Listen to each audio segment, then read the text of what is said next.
You know, there are 4 forms of communication, right? First is denial. No, I don't need this, I've done this, I don't need you, thank you very much. That's very common. Second is debate. I debate with you and then we try to figure it out, right? Third is discussion that we may be having today. And fourth, that I would like to pursue all the time, is dialogue. So I'm not here to tell you how things are. I am here to invite you to challenge what I'm saying, to ask questions, and maybe we'll make sense out of all this. October 26th is a big day in Greece.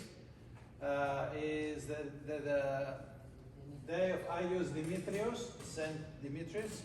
My father is Dimitris. He's 100 years old. He's 100 today.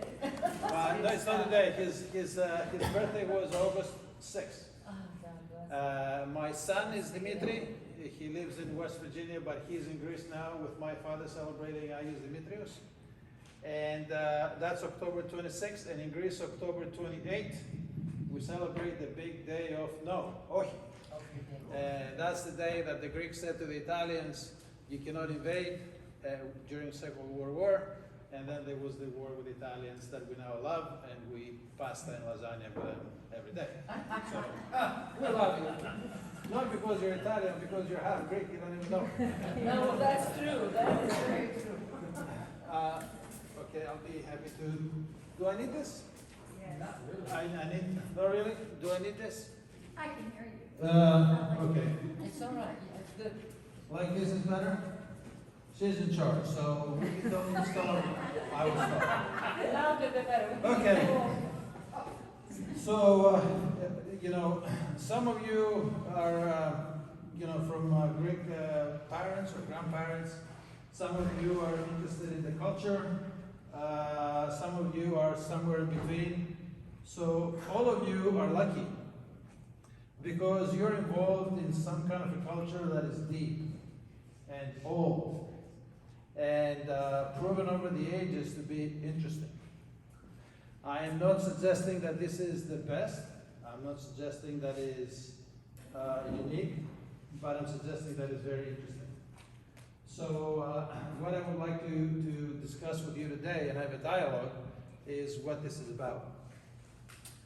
Typically this takes me like 4 months to cover this, but I'll try to do it in 15 minutes or less. After all, we go back like 4,000 years. Start with, this happened in the 400s AD. And this guy is dressed in a Roman panoply because he was a Roman officer in the army in Thessaloniki in Greece. And he converted into Christianity and he was speared to death with by the Romans, right? So he converted, although he knew the dangers and the exposure. So for that, we honor him. And the second largest city in Greece, Thessaloniki, is celebrating him. There is a 5th century beautiful church in Thessaloniki. If you ever get to go there, it is really important. So, and I may tend to go on like tangents. So Mr. Anselmo will be the one to raise his hand and can say, stop, go back to where you started because you're confusing, right? Please, you have the assignment for that. All right, capisci? Io capisco. Io capisco, I understand. Okay. So, Thessaloniki, the city that he protects, where did it get its name from? Thessaloniki. Huh? Okay, so the Macedonian King Philip II, he won a big battle in Thessaly. That's one of the areas in northern Greece. And in order to win and then honor his win, he named that city in honor of one of his daughters. And Thessaloniki is the half-sister of Alexander the Great. So we go that far back. Okay? So Thessaloniki means the victory against the Thessalians, the people that lived in Thessaly. Okay. So, I need to at some point connect this to religion. But, you know, you cannot just take a snapshot of a period and then try to explain religion. You can't do that because there's a spectrum. There's a continuity that you need to understand before you try to understand the religion, the Greek Orthodox religion. So, the first point about that culture, you asked me very politely before, are you Greek? I'm not.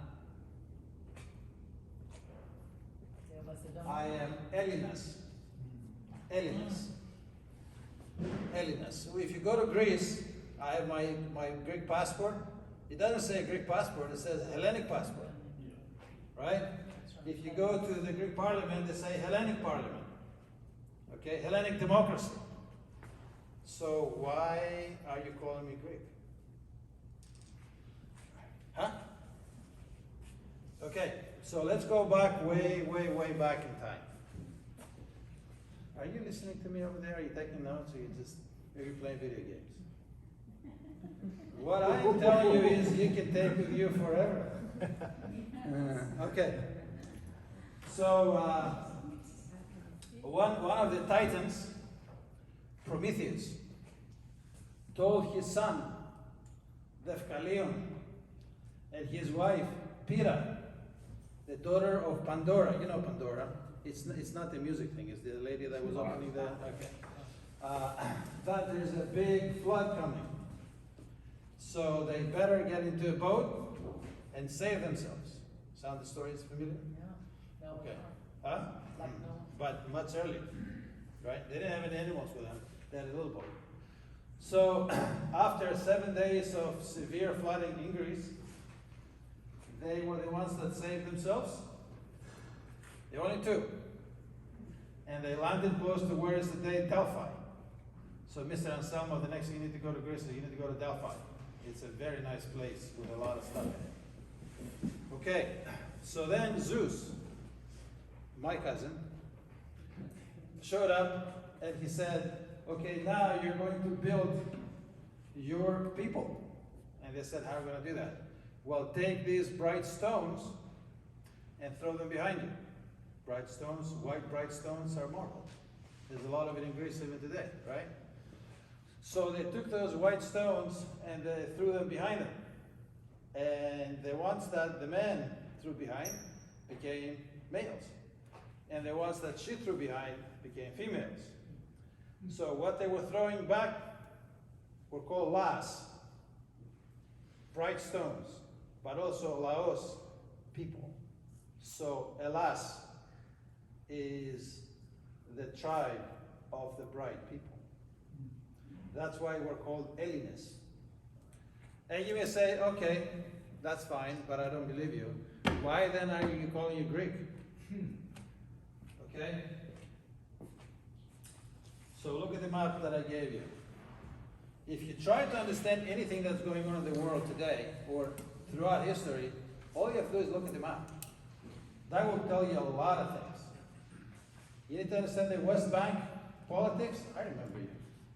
All Gaza politics, look in the map. It will explain a lot of things. Okay? If you want to understand Jerusalem and politics, local politics there, look at the map. So this map is a map of Greece. On the west side of Greece is Grecia. Grecia, it doesn't show here, but it's what is today Albania, in south of Albania. See that? That in the old times was Grecia. And the people that lived in Greeks, you know, they were Hellenes. But that part was like they were living in Alabama, right? So they're the ones that first migrated where? Where would you migrate if you're in the western part of Greece? West. Where? Italy. Europe. Italy. Yes, Italy and further up north. So because they migrated there first, Greki became Greeks. And because of that, today everybody from Greece is called Greeks, and the country is called Greece to everybody else but the Greeks. Isn't that amazing? So, if you go to, who's been to Turkey? More like, okay. How do they call Greeks there? Yunans. Yunnan. And the country is called Yunanistan. Turkey, Syria, Lebanon, they all call us Yunans. That's true. Why? Because in the ancient times, Eonists were living in the Athens area. And then people from the north came and they kind of pushed them away and ultimately ended up in Sparta. You know about Sparta. Those who were called Doris. So, the people that were pushed away, the Eonists, where did they go? To the Turkish coast. So Eonists, from 3,000 years ago today, they remember, they call us Yunans. Yunnan, that's right. Yunanistan. So to the west we are Greeks, to the east we're Yunans, to us we're Hellenists, and to us we're very confused. Right? We do have still an identity crisis. Right? So to take you in a very short journey in time, if you see in this map, there is you can see the island of Mykonos. Everybody knows about Mykonos, right? You've been there? You've been to Mykonos? No, you haven't. And you're back? It's beautiful. I'm It's just beautiful. kidding. I'm just kidding. Okay. So next to it, there's a tiny island that doesn't have any name. Okay, it doesn't show us a name here, but it's right next to Mykonos, called Delos, D-E-L-O-S. Okay, and the islands around Delos form a circle. Okay, that's called Kyklades. The islands that form a circle. This is the first sign of Greek civilization in Kyklades. Okay. So, in the center of that was Delos, the island. If you have a chance to go to Delos, it will blow your mind away today. It's an amazing place. You cannot stay there overnight. You have to go visit the archaeological centers and stuff. During the Greek time, it was a sacred place. During the Roman times, Mr. Anselmo, you were killing us. It became the biggest slave center in the world because of its position. All right, but it was a very wealthy place, and so today, you know Mykonos, right? In the 40s and 50s, Mykonos was not a very nice place. Nobody was going there. So the actors and the famous people from the US that wanted to go to Delos and see the archaeological sites that are amazing, they needed a place to stay. They couldn't stay overnight in Delos, so they found an island next door that was beautiful, with beautiful beaches, blah, blah, blah, blah, blah, blah. And now you go, today if you go to Mykonos, you pay for a cup of coffee $30. Yeah. That's why Mykonos is famous and Delos is kind of, but you know, the bright star of the ages is Delos. And That- it has people living on it now? No. Nothing. No, you're not allowed. And yet it is an You're not allowed. archaeological site? Yes, you can go for the day. For the day. Yes. I can send them a picture and you can stay there overnight. Are you sure there's a hotel there? No, just kidding. They will arrest you. Okay, so that's the first civilization. Okay, the next, if you go further south a little bit, is the island of Crete. See that? That's the Minoan civilization. That's the next big time civilization in Greece. For a long time, for at least 1,000 years, it was the center of everything. Right? And those guys were happy. They were powerful, very strong navy, fun-loving, exactly. They were controlling everything, and they had no walls on their harbors. If you go to Greece today, to any island, I don't know if you've ever been to an island in Greece, you know the Hora, the main village, is up in the boondocks. Up. Why? From the enemy. Yes, they were afraid from the pirates and the enemies, so they could go as far high up as they could, so they wouldn't go there. And they have narrow streets, right? Because they could fight the pirates and the enemies easily. If you go to Crete, they found now the Minoan civilization. They found a lot of things there. It was right on the coast. They were not afraid of anybody. But they were wiped out. How? What happened? In 1640 BC, what happened? War. The No. biggest earthquake Earthquake, in the that's right. in the history of the planet, in Santorini. I don't know if you can see that. That's right. Okay, so that was, there are three big volcano events in the history of mankind. Krakatoa, Tambora, both in Indonesia, I've been there, and Thera, Santorini in Greece. Okay, that earthquake in 1640 BC sent thousands of 300-foot tall waves south and wiped out the coastal cities in Crete. Right? That's it. We're done. And after that, we moved to Mycenae. If you look, Peloponnese, the map of Peloponnese, right? What is Mycenae all about? The Trojan War. Huh?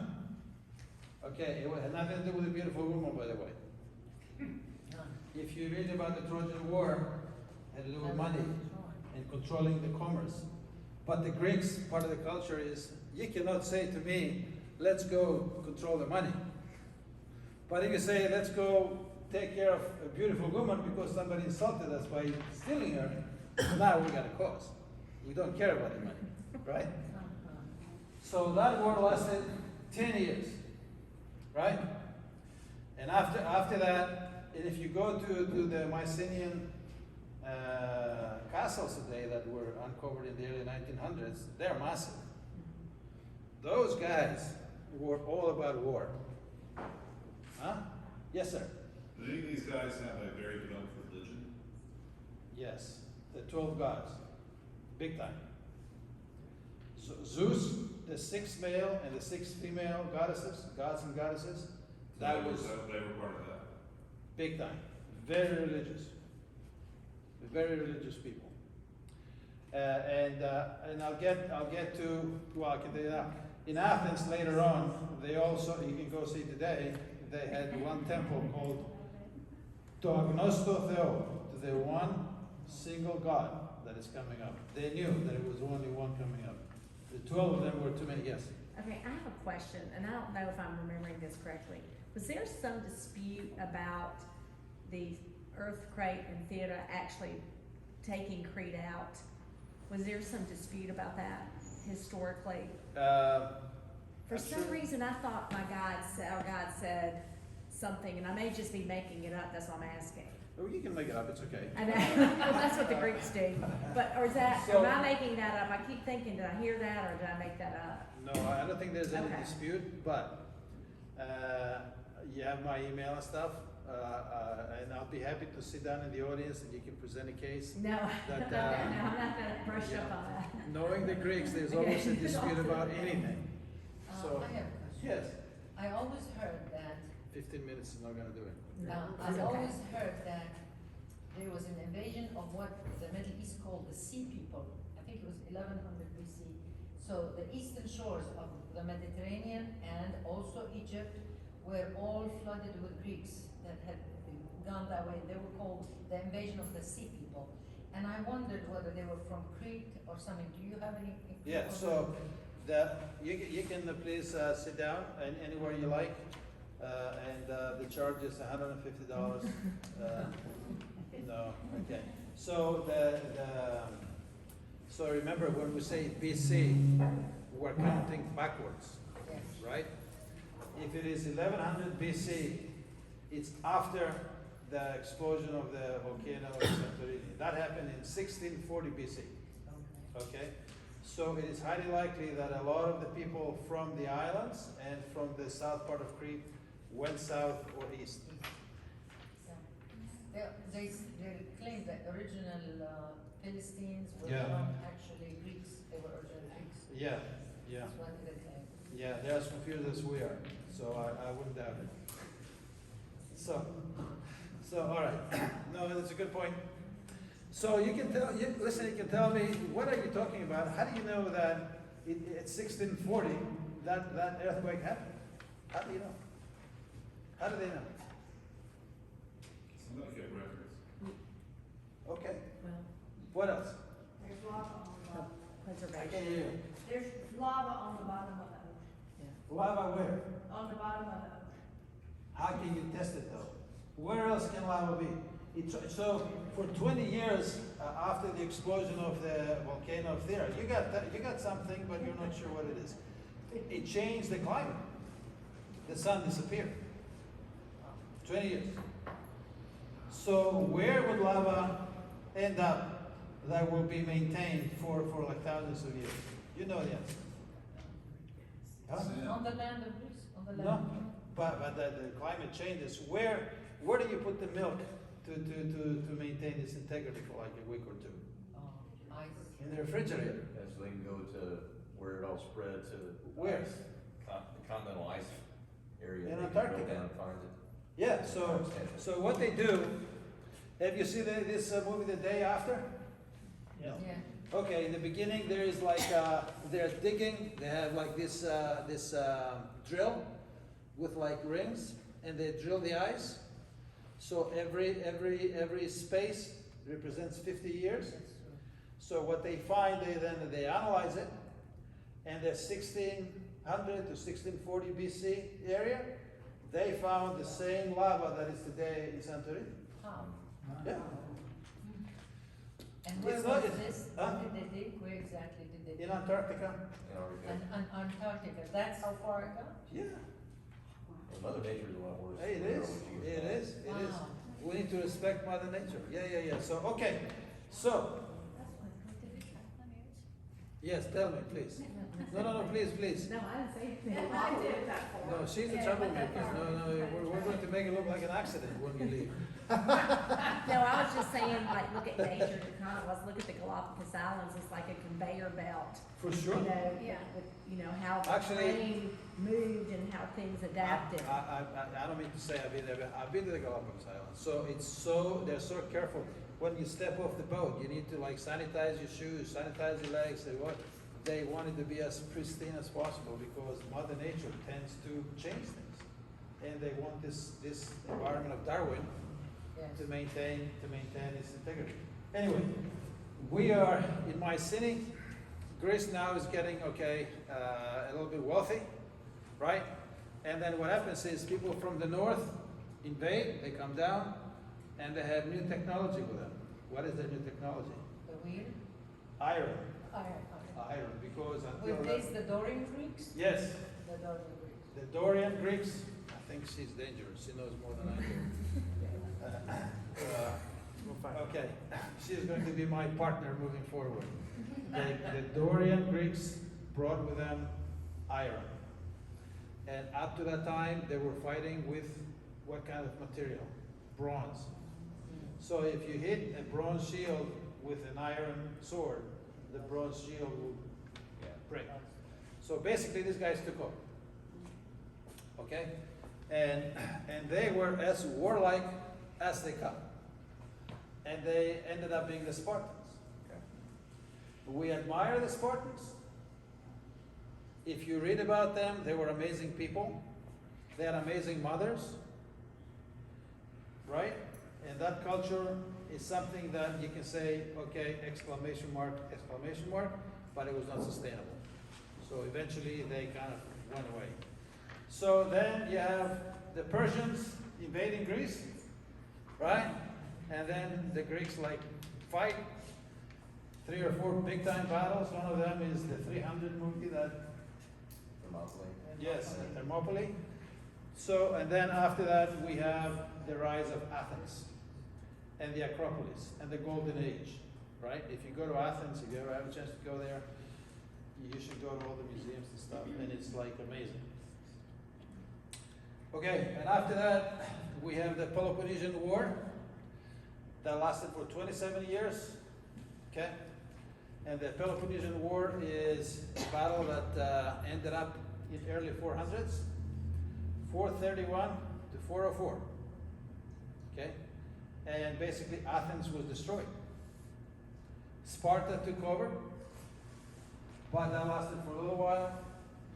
Then the Thebans took over, and then my cousin came to power, Alexander the Great. Okay, that's where I come from, that area.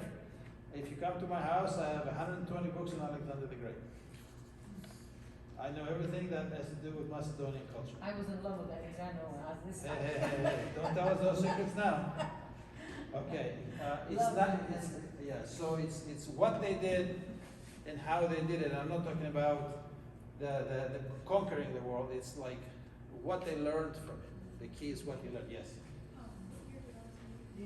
He was, okay, Alexander the Great was born in 356 and he died in 323 BC. Right? And Greeks like to fight with each other a lot. So after that, his successors basically destroyed everything that he built, and then half of them went with the Romans, and Greece was fighting Greece along with the Romans, and the Roman Empire took over. Okay, so far? So now we're the Roman Empire. So for a while, okay, when we say Roman Empire, there are two pieces, right? The first piece is the Roman Republic. And can you tell me a famous Roman that conquered the world during the Roman Republic? Pompey. Pompey? You know too much. Okay, he was on the cusp. Pompey was fighting Julius Caesar, so he didn't really conquer anything. He had a lot of power, and eventually he lost. Julius Caesar rose to power. Yes, eventually Julius Caesar took over, and Julius Caesar wanted to convert the Republic to empire. But can you tell me anybody, any famous Roman that conquered the world?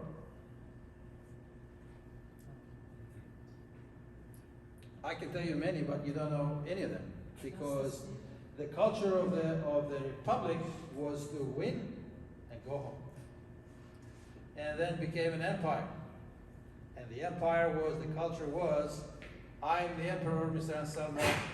I am it. You're nothing. Different, totally different, right? So, if you look at the emblem of the United States, one of the emblems, it's an eagle, right? And underneath, today, you go to like to DC, you go to the train station in DC, beautiful. They have an eagle, and underneath in Latin it says "E pluribus unum." E pluribus unum. What does this mean? Yes, of the many, they won. Where does it come from? What does it do in the United States? What does it do in like Washington, D.C.? Let me tell you something else.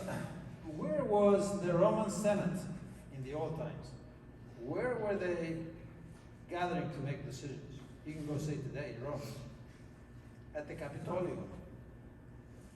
Where is today the Senate and the House of Representatives? The Capitol Hill.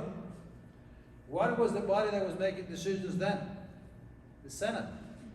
What is the senior body that lasts for 6 years? The Senate. The founding fathers of the United States thought that they are the new Rome. Okay?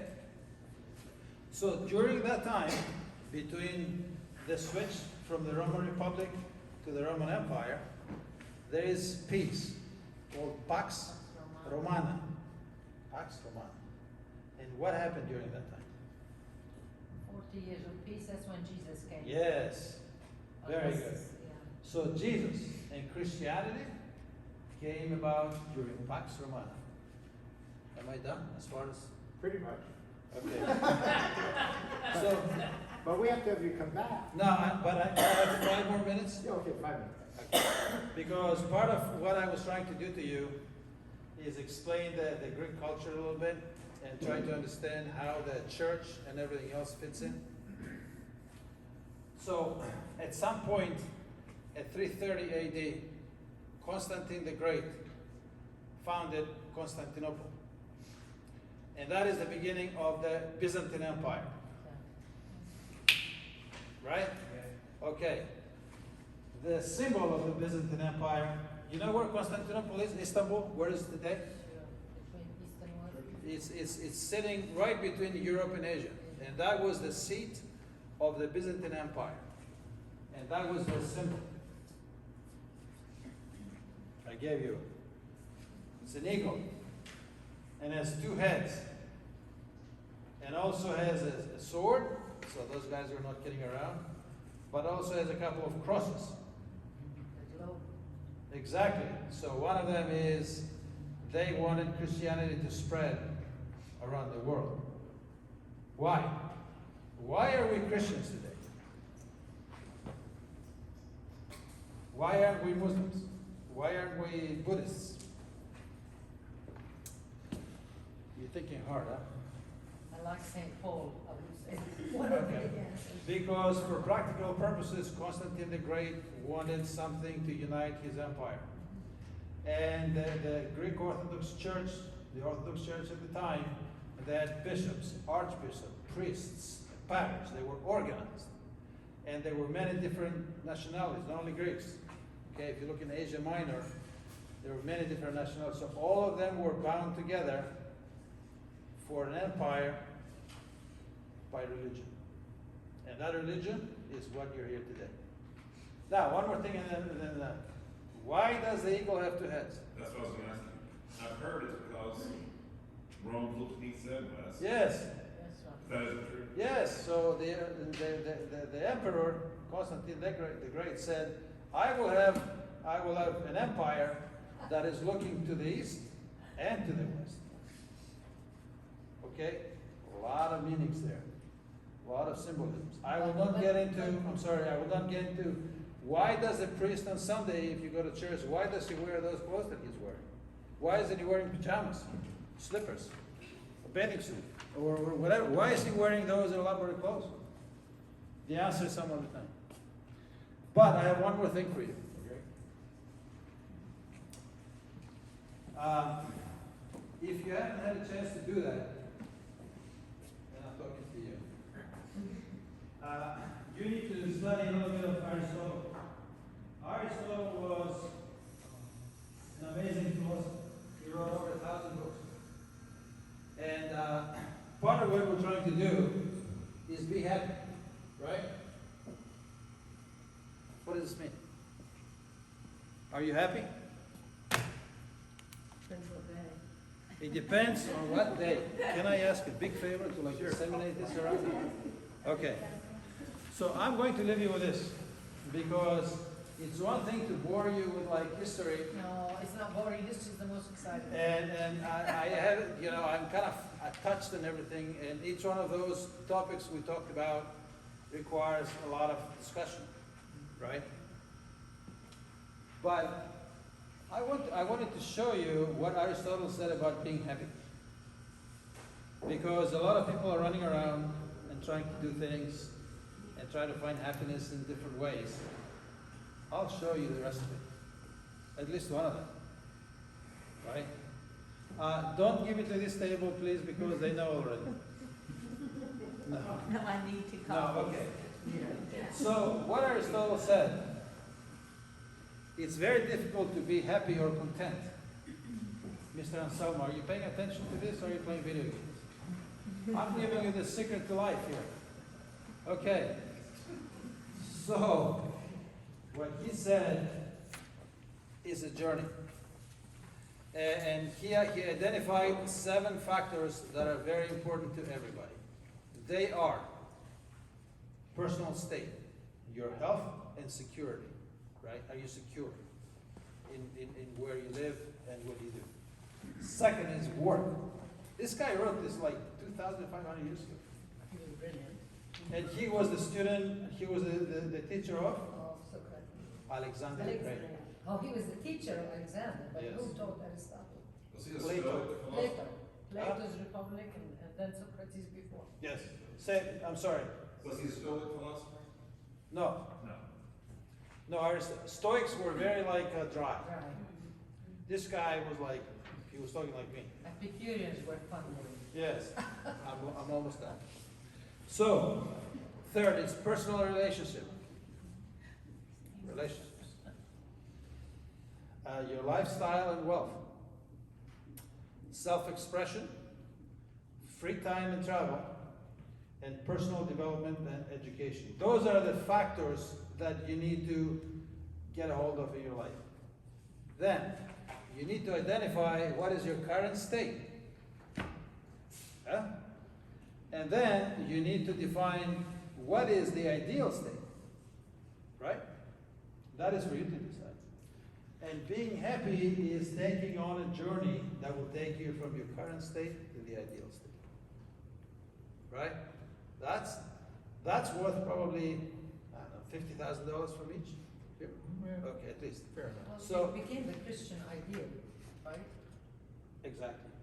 So part of that is the Christian ideals that we're talking about today.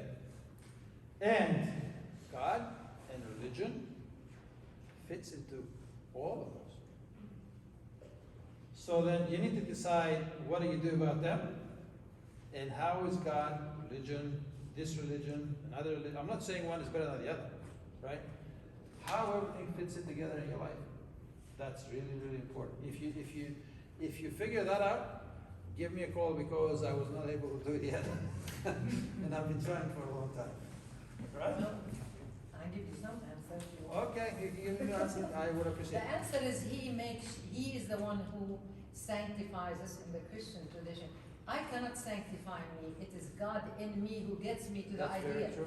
Very And that is the answer, because people are trying to be good and perfect their lives and virtues, but the fact is that only happens when you give your life to the Lord and He takes over your life. It's And very then true. He says, He who justifies you, sanctifies you, and will glorify you. Yeah. And so that's the answer, I think, to all that. Yeah. So I would like to thank you for your attention. I'm sorry that it took Thank a long Mariana. time. Fully aware. Very beautiful. Thank you. So thank you. We'll have to have you come back, because there's much more. I know you abbreviated it Yeah. greatly, and so there's a So I lot. gave you, 40,000 pages of stuff in like Very good. 1 hour. But there's more, so. There's We liked it, we liked it very much. All right. Just for the synopsis. Are you a teacher? I'm not. Should be. Actually, I was teaching at, I was an adjunct professor a long time ago at a university in New Jersey. I did it because I liked it Yeah. at night. But then I started traveling all over the world and I just couldn't keep up with it. But I don't like the fact that I am talking to you. I would have loved to have another half hour like you do and tell me what you think. Because I'm not professing I know everything. No. I am trying to like pull some triggers and get you thinking in a certain way. It's a beautiful history, it's Yes. a beautiful story of man, really, the development and the evolution of man and the knowledge and so on. Yes.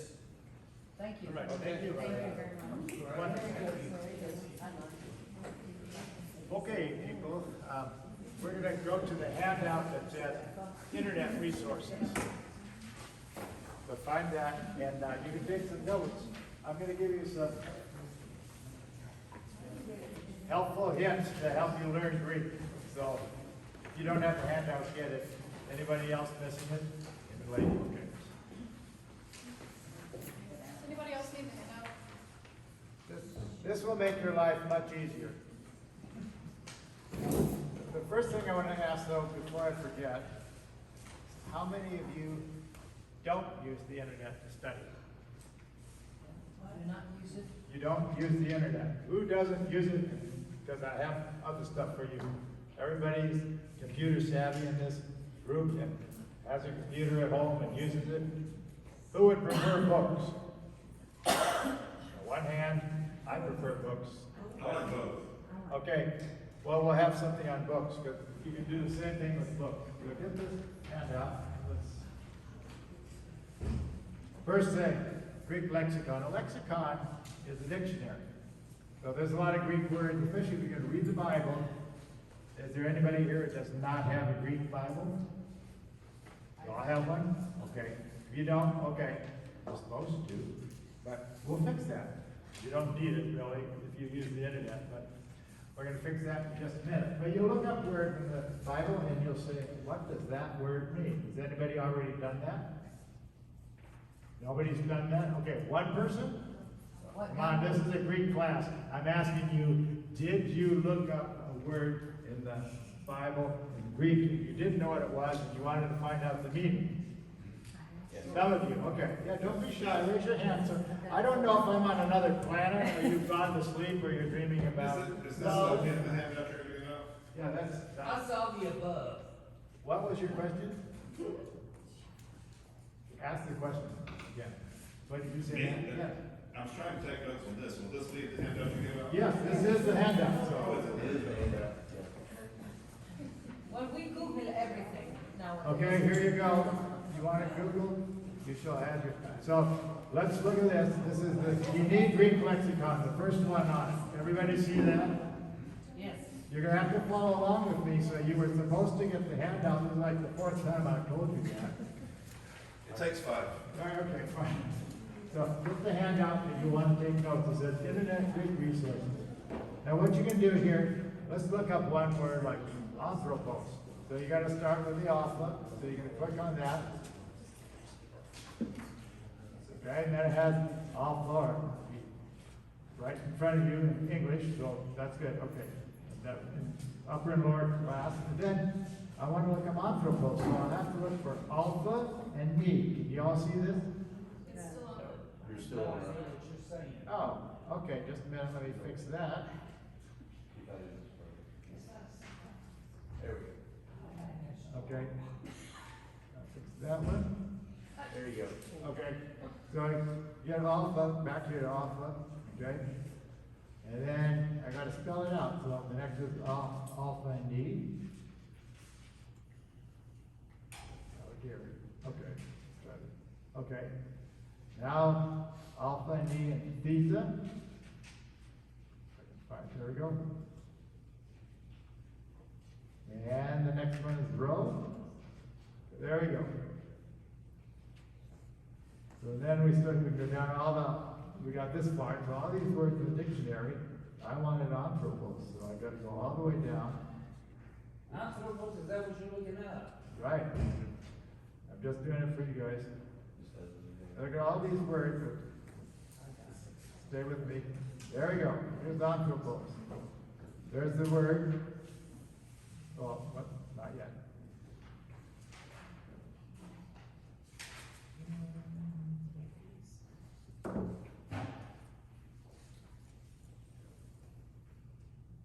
Look at all the words that are derived from anthropos. Okay, finally found it. Okay. So it's a noun, nominative case. We're going to get to that later tonight, maybe. We'll just get a taste of that. Singular and it's a masculine noun. Here's what it means. The person, just in this definition, it's just a very short one. We'll get into dictionaries, but it's a person, a man, a human being, humankind. So, and it has a few other meanings. And then, if you look down, here it is, decline for you. What's declining mean? We're going to look at all the different cases of nouns tonight. That's what Tatiana wanted us to do. But we have these cases, here they are here, and we'll explain this later, but nominative, genitive, dative, accusative, vocative, okay? And singular and plural, so it's anthropos, anthropo, anthropo, anthropon, anthropo. That's singular, I won't go to plural. Now, can you see my little pointer here? Yes. Okay. Look at this first word, nominative, is anthropos. And the next one is anthropo, the accent's on a different syllable. Who knows why that happened? Nobody? Okay. So you won't be disappointed. Those are part of the accent rules, and it was pulled over because the last syllable is long. What are we talking about? I'm just giving you a taste of what's coming in the future. Greek is a very complex language in some ways, but it can be very entertaining. So we'll go into that later. But so that's just how this one works. Any questions on this first website? Yeah, the accent usually denotes a stretching of the, or stressing that. That's what it does denote, yes. Anthropo, with that. No, it's anthropos. Anthropos and then anthropos, right? No, anthropos and anthropo. Anthropos, I meant. I know. Yeah, in other Singular words, or the plural? accent is on the letter that you stress, correct? Correct. Okay. We'll get into that later, but I'm just, if you see that and you wonder why is it different, is that a typo? It is not. Okay, any other questions on this little one? I'm gonna go through as many of these as we have time for. You just spell the word, it'll come up.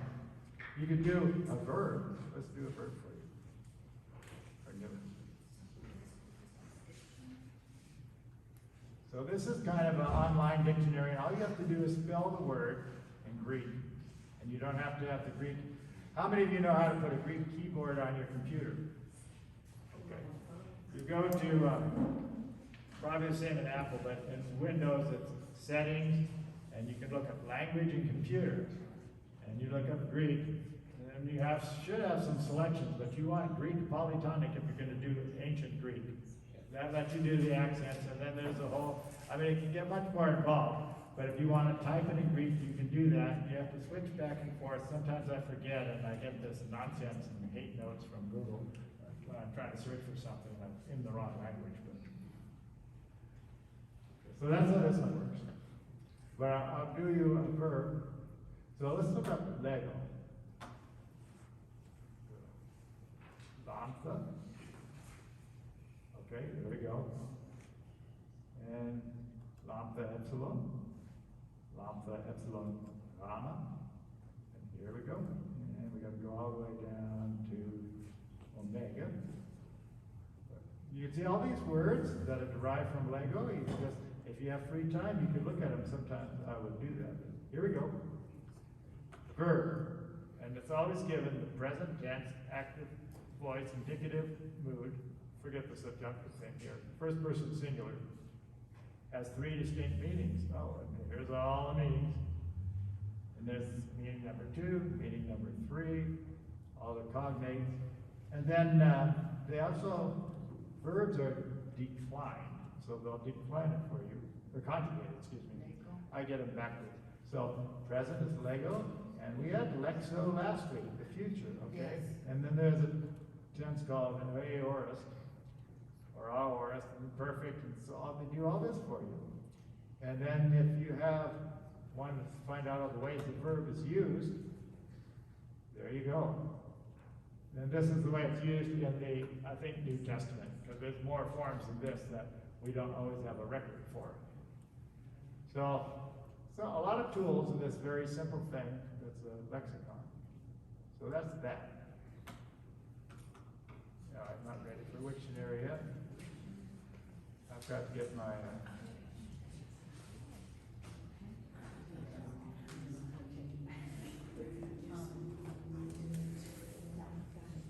let's see. Oh, I can't find my handout.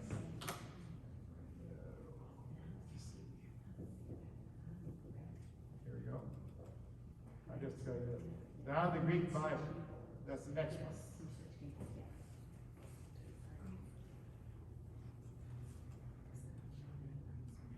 This will be the main one you may use. So we can go to, we were in the Gospel of John. So here's the New Testament. You click on the verse you want, the chapter, excuse me. And here, let me enlarge it for you.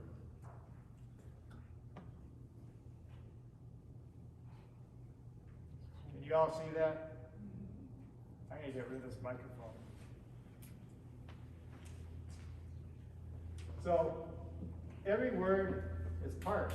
Parsing means you're told whether it's a noun, verb, adjective, participle, animal, vegetable, or mineral, what color it is, and what country it's from. No. That whether it's a preposition, noun, verb, adjective, so forth. And if it's a verb, you have all these numbers down there. What is it? Or letters. It means it's verb, you can click on it. Verb, imperfect, indicative, active, third person, singular. Well, we haven't gone there yet, but that's okay. So, and then here's a translation word for word. Take it with a grain of salt, because this was written by Protestants, and sometimes they change it to their own taste. And also there are parts left out. If you're using the official version of the Bible, the Patriarchy version that we use in church, some of the word sentences are going to be different.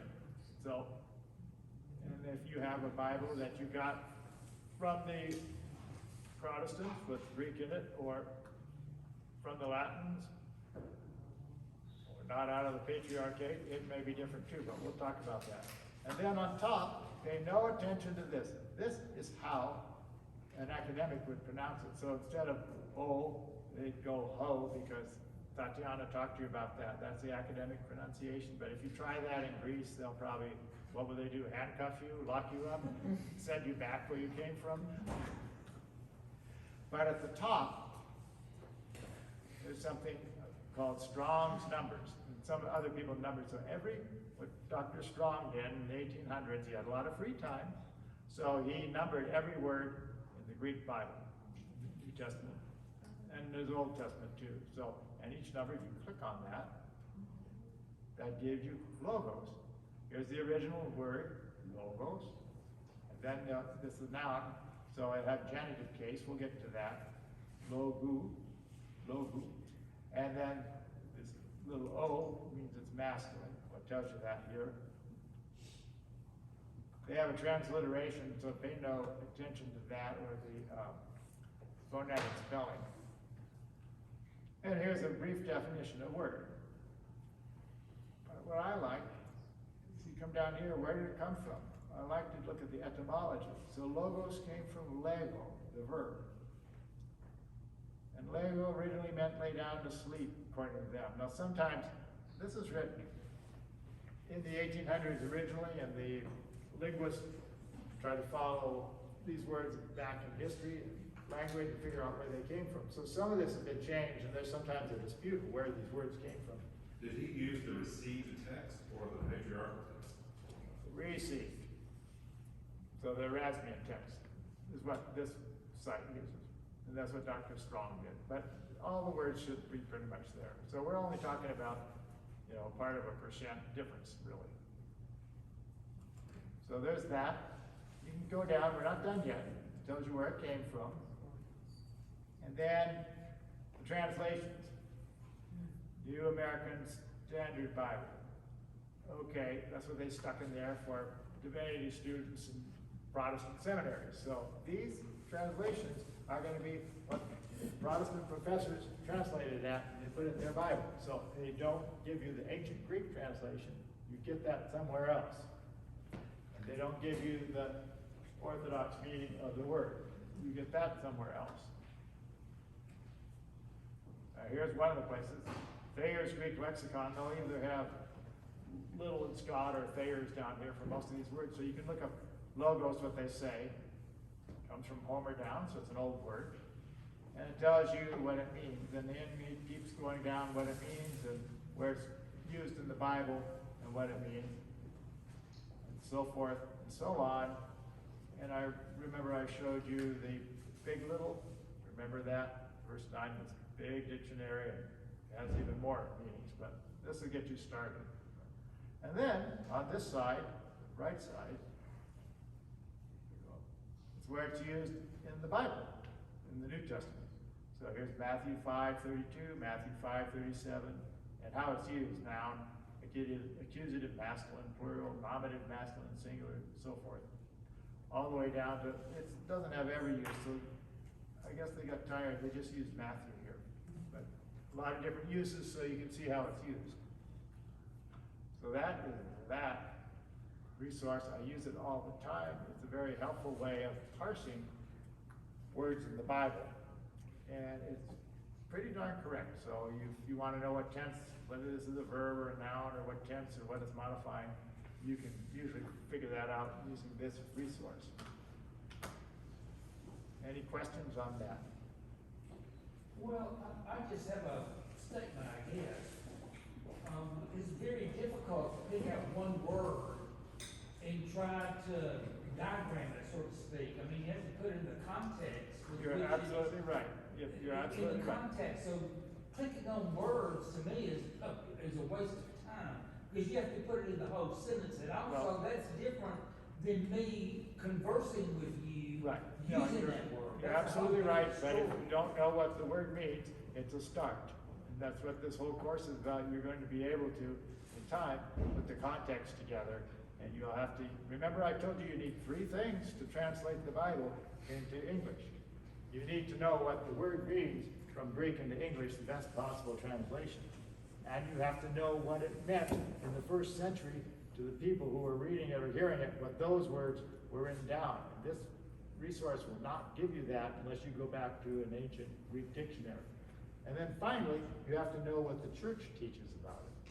So you can't do that without the context. what he's saying. That's absolutely right. But if you don't know the meaning of the word or what it's doing there, this is a start. It's part of the journey. Okay. Next thing. You know, we hear a lot about the influence of the Greek philosophy on the Christian tradition and what the early church fathers took from the early philosophers. Can you elaborate on that or something? You have a couple of weeks?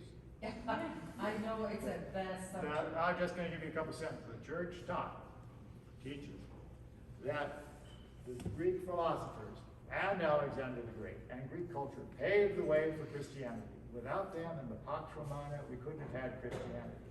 And not only that, after Christ was crucified, the Greeks and the Byzantine emperors made it all possible to happen. We would not be here today as Christians if it weren't for those things all coming together in God's plan. That is God's plan. Yeah, I just, but that, you want to know that, that's almost a lifetime study. There are lots of PhD theses. and the influence, I think, I was thinking, the influence of Right. Aristotle and the Greek thought Okay. On the Bible. Right, so we'll go to the Old Testament. If you want the Septuagint, the Greek Old Testament, that's the next resource, and it's very similar. It's not as elaborate, but they have the words. They're not parsed here. So, like if you were doing like a piece, then you're going to have to look that one up by Googling it or using Wiktionary if you don't know what it means, or you have to spell it in one of the first thing I showed you, that resource. But Sammy, you can look up the whole Septuagint, so it's a magnificent job they did. So I've just given you a brief one on that. Next one. Patriarchy. Okay.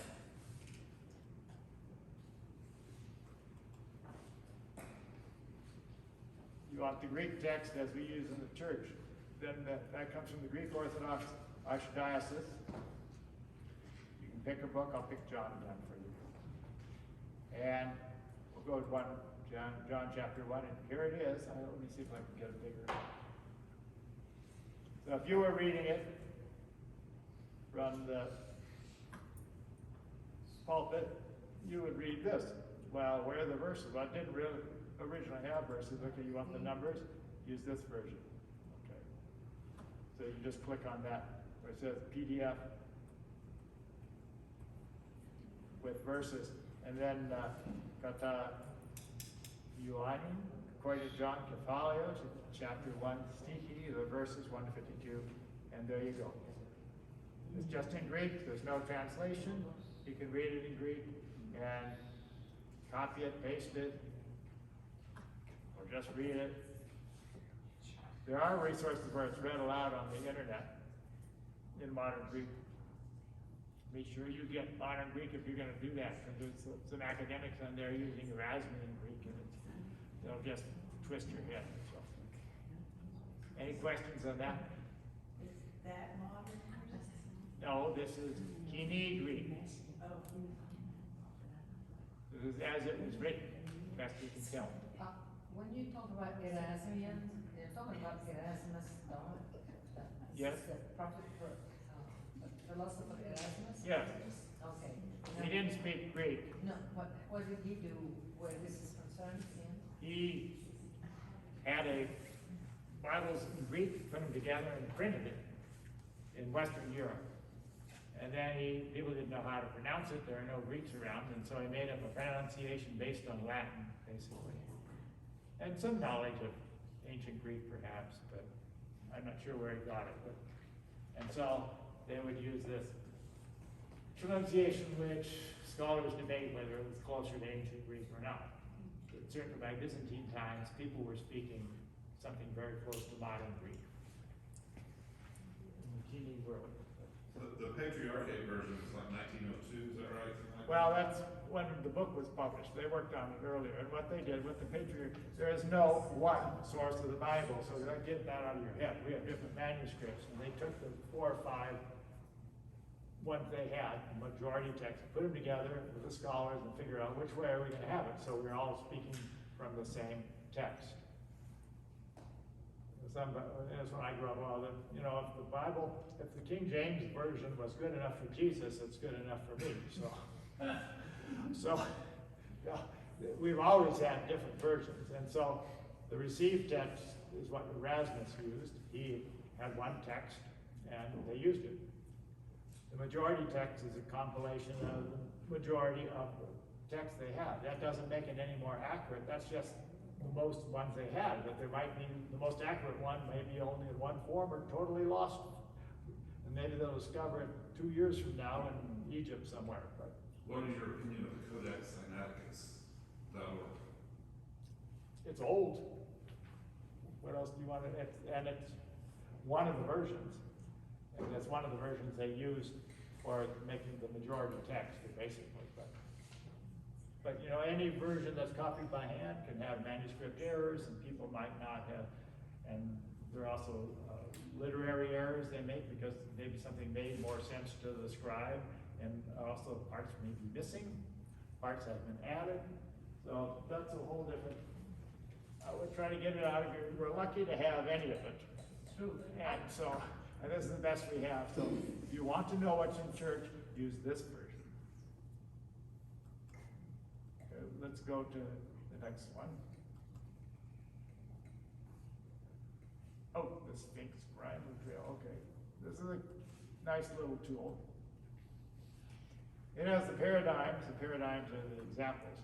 In Greek, some of the more common ones. So I can take ago, you had that word to lead.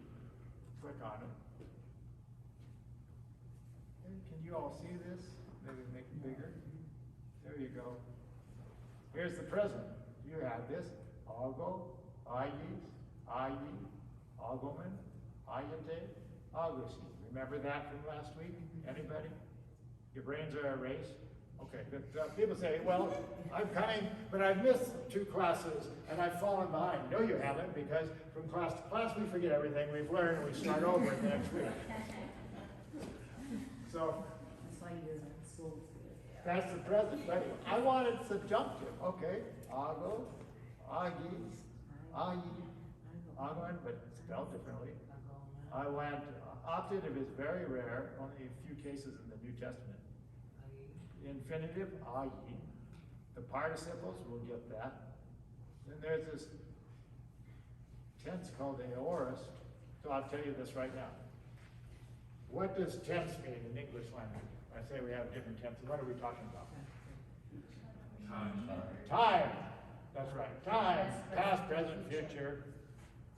When you say tense in Greek, ancient Greek particularly, what are we talking about? The way the action of the verb occurs. So is it a continuous action? Is it a perfect action which is finished? Is it a present, an ongoing action? That's what's more important than time. Yes, there's an element of time in it. But that's what we're talking about. That's hard to wrap our heads around because we do not have that in English and many of the Western languages. But just a little pearl for you. So when Tatiana brings that on you, you won't be surprised. So future, perfect, middle voice. We didn't talk about that. That's where something's happening to somebody doing it to themselves. Passive voice, when it's happening to them by somebody else or some other agent. Oof, what else is there? Participles. Manos. Manos. Mani, what does mani mean? To remain. Perimenity. Wait. To remain. You ever heard that? Perimenity. So when you see manos, that's like the condition of. That's a little trick. I don't know if Tatiana will tell you. It works for me. Any verb ending with manos is probably a participle, probably a present participle. So you're in the state of remaining and being amazed. Or the state of being, well, a lot of flabbergasting in the New Testament, right?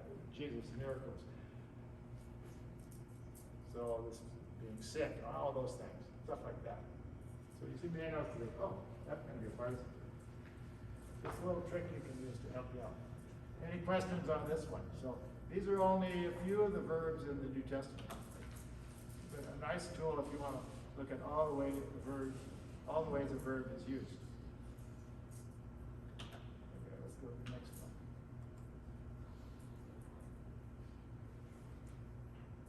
Septuagint from the Greek Archdiocese.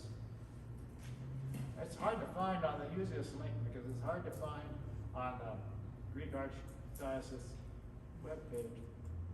So you have to do it this way. Here's the text. We'll go to Genesis again. And then, well, you know this is Genesis, the following chapter 1. Okay, here you go. In the beginning. Does it say that? Tell me. So if you talk, you just volunteered, Joshua. I learned that in the military, so thank you for volunteering. What does it say? Can you read this? In the archy. Yeah, what does that mean? In the beginning. All right, yay. Very good. See, you're reading Greek. So yeah, it does say that. But it's good to check. So, and it's got the verse numbers here. So, and then that's it on this one. So, I mean, you've got it written down. You can get a PDF of it, print it. So now you've got different versions of the Bible in Greek, and the Septuagint, the New Testament. So that's good. Another tool. Okay, you want the numbers. Who asked about numbers? Nobody? Well, you'll see them. Let's go down here. This is a Wikipedia article I indexed for you. Here they are.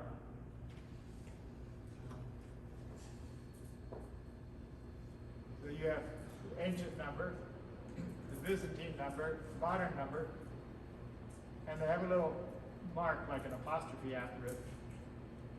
It's called, can't remember, Ariana? You know the name of this little mark in Greek? It's called a, I can't see it from, it's the one after the numbers. You know, we make it to tell them. where are we looking? I'm trying to make it bigger for you. See these little marks after the alpha? What is the name of that in Greek? Apostrophe. Apostrophe. Oh, Apostrophe. that's what I said.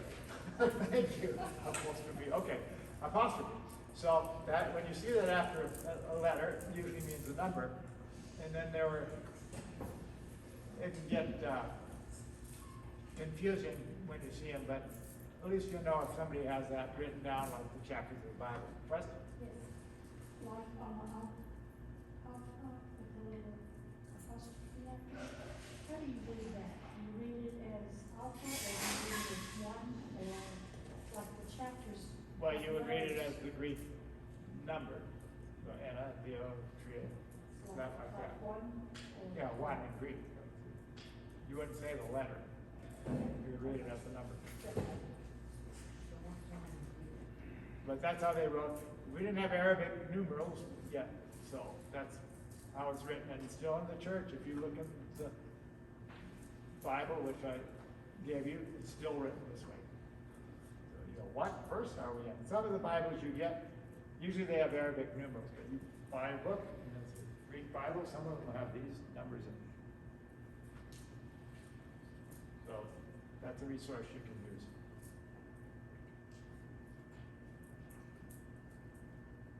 Okay, but wait, there's more. The online dictionary.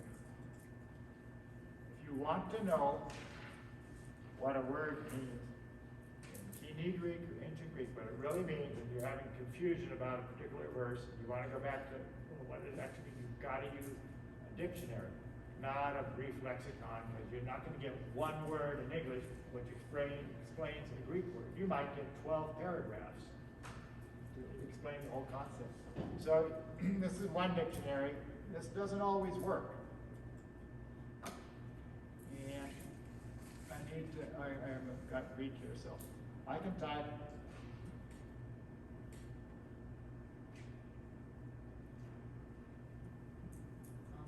anthropos. I should be able to see what it should have something show up. Great. Okay, here we go. Anthropos. So here, man, and here. Oh, then this is Little and Scott. The different dictionaries you can use. If you want it in I think this is just, oh, Spanish. There you go. No, but you prefer French. There you go. A Homeric dictionary, or Homeric Greek. There you go. So back in the 70s, there was a debate in some Protestant churches. I remember being in an Episcopal church, and they said, well, you can't use the word man, because that just means a man, and there's women is different. So women want to be equal, and so we have to, maybe God was a woman and all this stuff. He, she, it doesn't mean just a man, it means mankind. And so you can look up in the dictionary, if they've done that, probably would quiet some of the debate, but actually these people were more interested in getting their agenda than actually knowing the truth. But you can look up things like that. So if you're ever in that debate, you can look up the word, find out what it really means.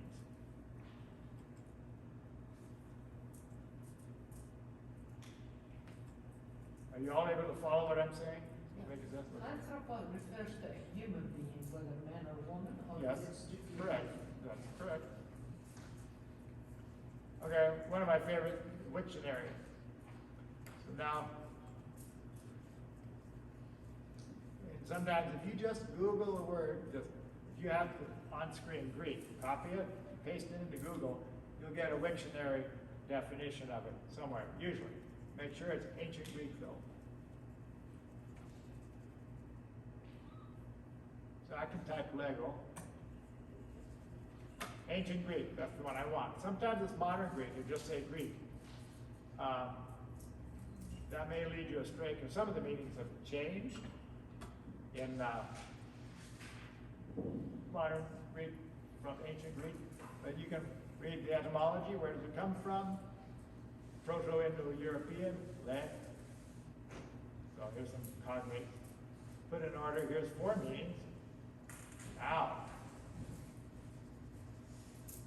Here's the verb, so here's the present tense.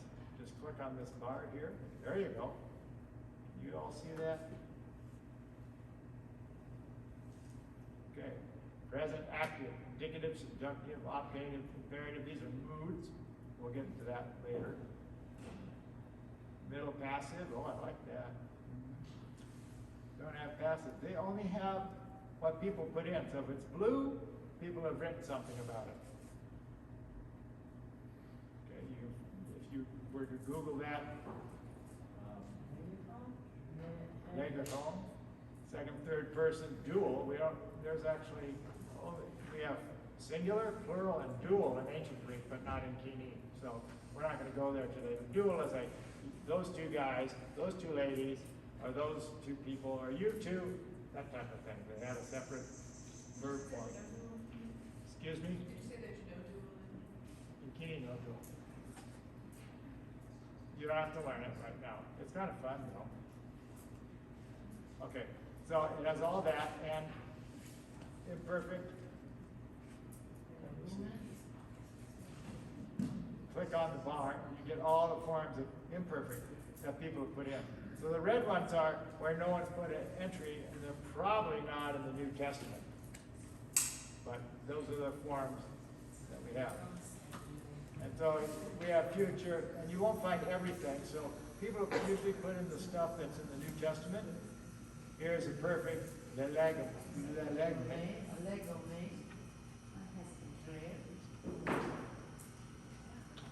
Okay, so that's this one. So, any questions on Wiktionary? Oh, you can do a noun too. Let's do a noun.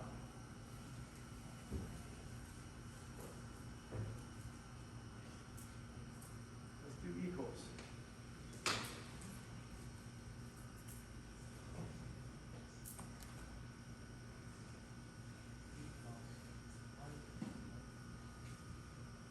Oh, well, didn't work. Okay, let's go back to anthropos.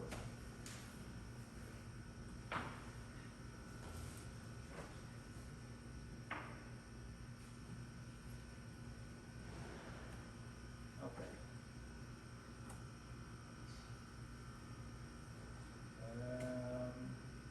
I don't know why it's not working.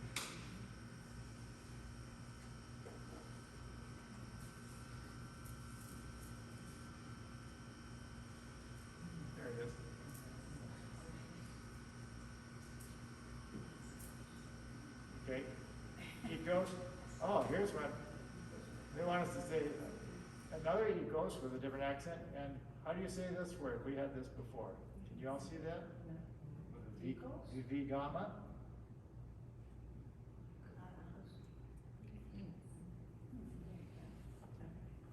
You didn't get this letter, it's called the Diana from Tatiana, but you got it from me. Remember I told you this is Mycenaean Greek, it's a W sound. Wikos. How do you say queen? Green? Queen. Queen, oh. Anasa. But in Mycenaean Greek it was Wanasa, they had a Diana in front of it. Remember that? We'll better go back to the first lecture. Okay, but anyway, that's what that is. But okay, so here's where I came from. Ancient Greek equals. From Wikos. See, here it is. See, I didn't lie to you. That's what I like about teaching. You tell the truth and people roll their eyes back in their head. And then when it comes out that way, I said, or the teacher said is actually true, they act amazed. So you can, but what I want to show you,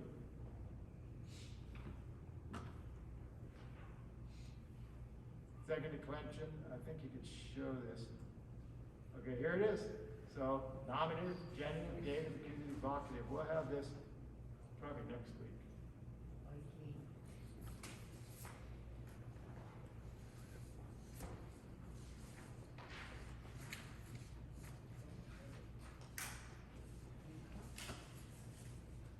Couple more and then we're done. This is the digital chant stand. So when you go to church, this is what is on the Yes. chant stand you're using. So you click on the day.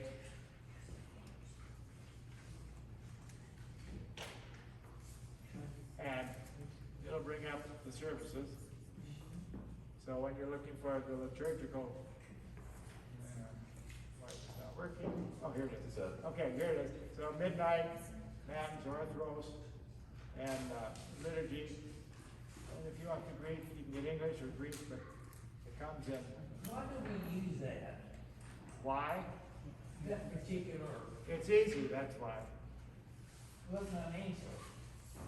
Yeah, because in order to, before they had this, you needed 37 books to do the Divine Liturgy. I got that, but I'm talking about this ages thing.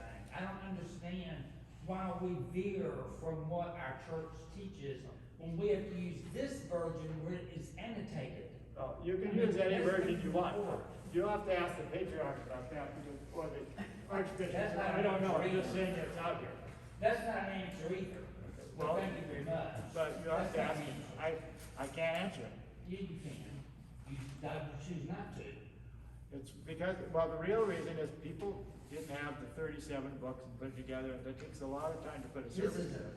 This is a specific preference, True. which is away from the original text. Well, let's put a hold on that conversation so I can go through this for the folks. So, here's the Apolliticon, the song for Saint Demetrius. Megan, Ephrata, and Tiski Bees. If you went on the TV, you would hear this sung in Thessaloniki and any church giving the liturgy or the matins for Saint Demetrius today. And here it is in English. And one of my criticisms is that the English translation is not always real correct, but it's close enough and better than anything I could do at the moment. So if you get this, you'll see what they are doing at the chat stand. And there's a couple other things. Who can read Byzantine notation? Who has seen Byzantine notation here? Rest of you? No, a couple. All right, let me show you a little bit. That's another nice thing about it. So if you want the... Pelagia reads it. Yes, true. So they have it with music. Let me see. And if you give it, I think I get English. You have to click on the notes signs. go. Yes,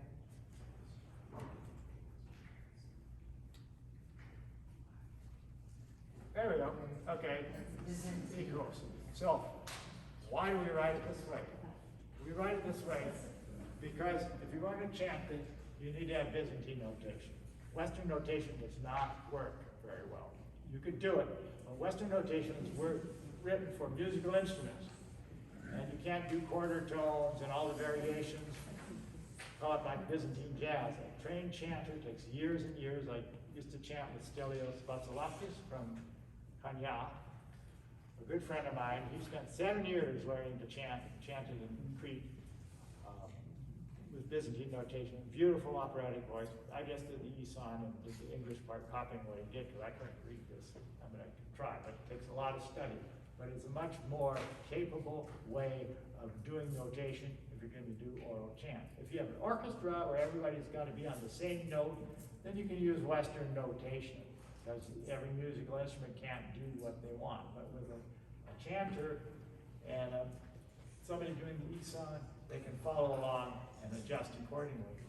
And the chanter has to have enough knowledge to do all the changes and additional things we do in Greek. So Western music, you can get it in Western music here, and it's just going to be a very simplified version, but it doesn't come close to what's possible with Byzantine notation. But over the years, you can really memorize the basic tunes, don't you? After Can, listening. but there's a lot of variation, and there's not a basic tune. Yeah. There's a lot of stuff that's written. So that's that. So very capable.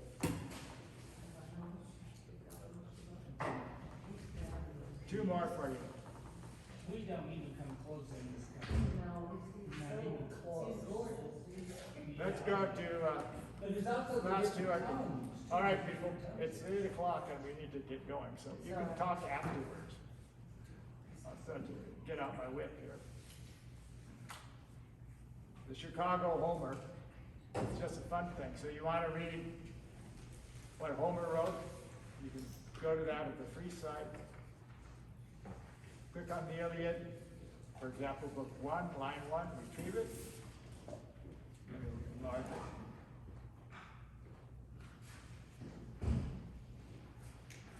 And Mariano talked about this. First word in the Iliad is meaning. What is that? Anger. Is it about anger? Oh, yes. And here's where it comes from, meanie. So you click on the words, it'll translate it for you. It'll tell you, parse it out for you, and it also tell you how frequent it is. But it's kind of a fun thing to do. So if you want to read something in Homer, I don't know if Tatiana will have us do this, but what I used to do with the Greek classes, have them read some Homer. Why did I have them read that? We're talking about Kingee Greek. This is 700 years later. Because if you can read this, you can read anything in ancient Greek. Now, you might have to study and look at the words up, but it's an introduction, so you know you can read this, it builds confidence. So, and it was fun. We just did a few lines. One more and then we're done. Early Christian texts, there are two versions.